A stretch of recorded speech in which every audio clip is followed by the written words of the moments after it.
Assalamualaikum warahmatullahi wabarakatuh. Pertama-tama, mari kita panjatkan puji syukur kehadirat Allah Subhanahu wa Ta'ala yang telah melimpahkan rahmatnya juga hidayahnya, sehingga kita dapat berpresentasi pada hari ini.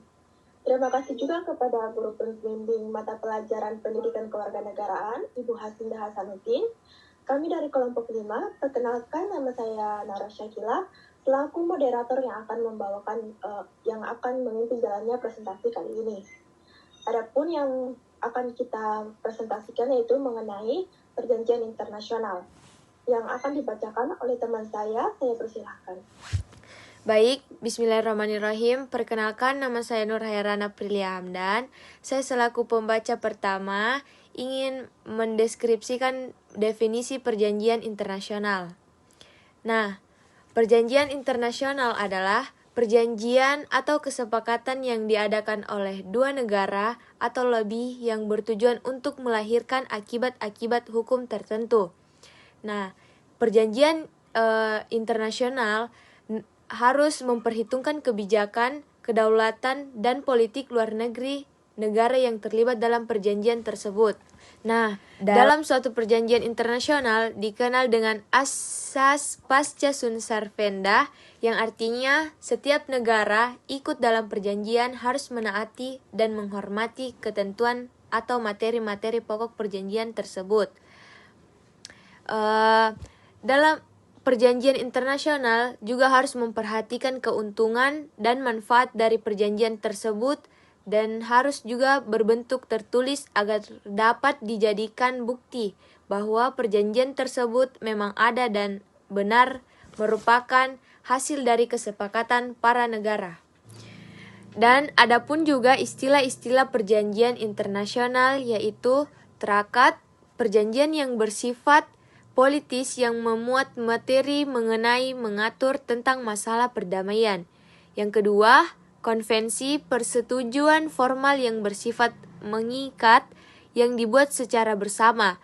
Dan yang ketiga, persetujuan agreement, sesuatu perjanjian internasional yang dibuat bersifat politis. Dan yang keempat, protokol berita acara mengenai hasil suatu kongres atau konferensi. Dan yang kelima, piagam perjanjian internasional yang menciptakan hukum. Dan yang keenam, deklarasi merupakan suatu perjanjian dan berisikan ketentuan umum. Dan yang ketujuh, modus vivendi perjanjian atau kesepakatan yang bersifat sementara. Dan yang kedelapan, perjanjian agreement, perjanjian yang biasanya lingkupnya terbatas dan dengan peserta lebih sedikit. Sekian, terima kasih. Baik, itulah tadi penjelasan mengenai pengertian perjanjian internasional, juga istilah-istilahnya. Poin selanjutnya akan dibacakan oleh teman saya persilakan. Bismillahirrahmanirrahim. Perkenalkan, nama saya Nurinaya selaku pembaca kedua ingin menjelaskan tahap-tahap perjanjian internasional, yaitu perundingan. Perundingan adalah mempertimbangkan materi-materi yang dicantumkan dalam perjanjian. Apakah perjanjian tersebut mengikat atau tidak? Apakah perjanjian internasional menguntungkan atau tidak? Apakah perjanjian internasional tidak mengganggu hubungan kedua negara? Apakah perjanjian internasional itu tidak menyalahi hukum-hukum internasional? Pada tahap perundingan, masalah yang dicantumkan dikaji secara politik, ekonomi, dan keamanan negara.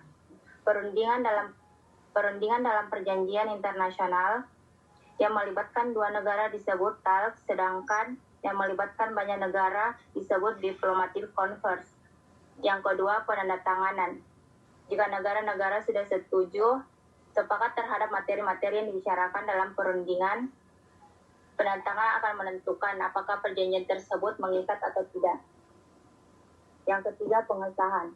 Pengesahan ini bersifat wajib sekalipun teks perjanjian luar negeri yang bersesuaian dengan menyatakan bahwa persetujuan negara-negara terhadap kewajiban untuk mengikat dinyatakan dengan pengesahan. Di Indonesia, perjanjian internasional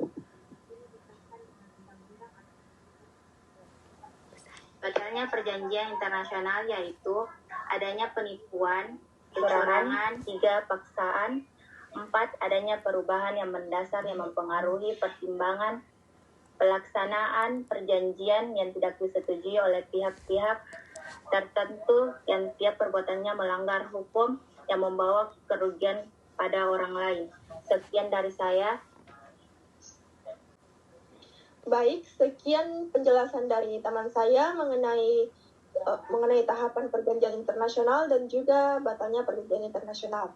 Poin selanjutnya akan dibacakan oleh teman saya persilakan.